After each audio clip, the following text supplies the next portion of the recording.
I just finished wrapping my center dash trim pieces with this 3D carbon fiber vinyl that I got from VViViD. It's their Tech Wrap series. It's very nice. It's got a gloss layer on top that gives it some depth, so the carbon fiber looks very real on here. The nice thing about the gloss layer is that it has a little bit of self-healing properties, so I can poke a hole in the vinyl to get some air out, get a bubble out, and then hit it with heat, and then that hole virtually vanishes. Now, this is my first time doing a wrap, so I was still learning, so I don't have a video on how to actually do this, but there are videos for doing, for how to do the wrapping, and I'll include those links at the bottom of the video description.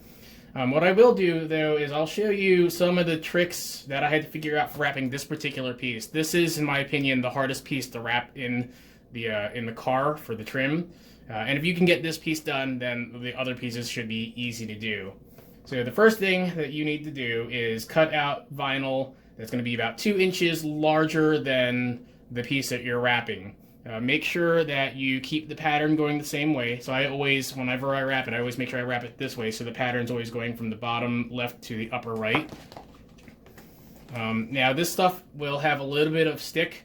It's repositionable, so it won't really stick until you actually apply pressure or heat. So now the trick here with this, the first issue I ran into was the hazard light button. If you were just to put the vinyl over top and try to stretch it, this is too much of a stretch. You're going to get, it's going to get really distorted. The vinyl is going to bubble up and pop up here, and you're going to get massive amounts of wrinkles over here while you're trying to, get this to fit over top. So you're going to have to actually cut a hole here. So if you look, you can see that this is exposed plastic on here, and you can see there's like a ridge right here that I have the hole lined up with, the edge. The trick for this was I got a spool of thread. This is about 1 3/8 inches in diameter. And then I put a painter's tape on top of the vinyl about where this hole is going to be. Put it down, drew a circle, used an X-Acto blade to cut the circle out. Then I put the vinyl so that the hole is right here and just laid it over top carefully. Then pressed everything down into place, tried to flatten it down, make sure that everything is in place on here, and then started to work on this top part here. So using an embossing heat gun, because it's a lot easier to work with one of these than a standard heat gun, I basically just kept heating this up and pulling and stretching the vinyl until I could get it to conform to this shape. You don't want to pull it too much, otherwise you're going to pull the opening past the ridge right here. So the problem that you're going to run into is you're going to have a lot of wrinkles and creases here, and you want to work those creases out, but you don't want to stretch it too much that that you're going to have a hard time keeping the vinyl down around this part here and here. So once you get past this part and get it all nice and smooth, the rest of it is easy at that point. Also, don't cut these openings yet until you finish wrapping everything. I wrapped all of the edges first. The next hardest part was getting this edge. It was just a matter of basically I cut the vinyl. I left about 1/2 inch of uncut vinyl here, so I cut basically down this way so it was easier to wrap it around, and I just kept hitting it with heat and then pulling it and stretching it carefully until I was able to get it to wrap around to the back.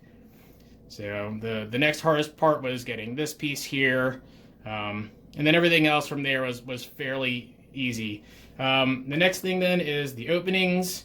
I cut an X, leaving about 1 inch uncut on the corners, and then again heat it, press the vinyl around to wrap it around the back. You can see there's like a ridge right here.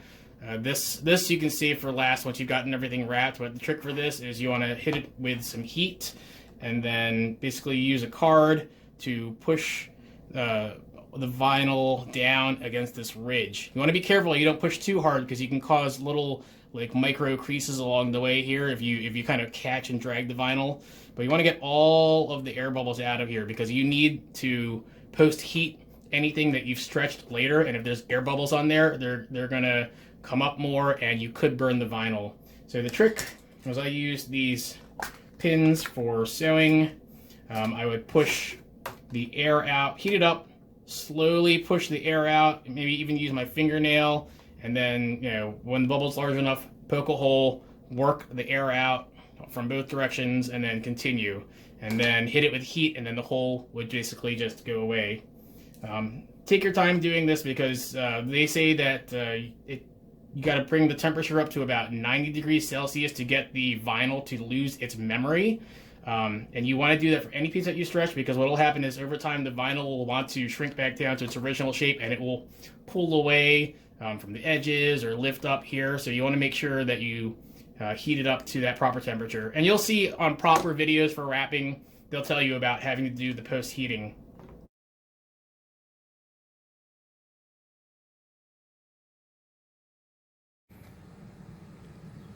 Before I reinstall the hazard light and clock, I'll show you what it looks like on here and how it's attached. So you can see there are little tabs here and here on this side. There's one on each side, and then there's 3 on the bottom. What I did was I took my vinyl applicator card and I wedged it between this piece and here to separate out the 2 tabs on the top. Then I kind of bent this backwards so that it sort of separated the bottom tabs. Use my finger on this hand to push up, use my other hand to sort of pull these down a little bit to free these tabs, and then it just popped out eventually. It made a loud kind of little snapping sounds as it came out, but nothing was broken. It just made a noise, and it did startle me. I have taken it out 3 times since then, and it's the same process. All right, let me go ahead and reinstall this, and then I'll show you what the dash looks like so far. All right, and here's what it looks like reinstalled.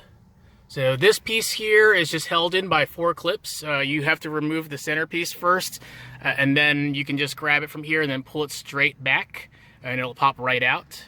This piece here, you'll want to just reach your hand underneath, and then you'll pull it from underneath to lift it away, and then pull from up here, and then get the other clip here out. This is the hardest clip to remove. I find it's easy to, once you have all the other clips out, is kind of lift it back and to this direction, because otherwise it'll get pinched underneath of here, but then this piece will eventually pop out. And then this piece here, it's got 4 clips, 1 on each corner. These 2 and this one are easy to get. And then again, just like the other piece, you want to, once you get these 3 loosened up, you want to pull it up away in this direction to get the last clip out, because it will be pinched in underneath it here. All right, so that is the carbon fiber installed on the car. So next up is the steering wheel and these pieces here. All right, thanks for watching.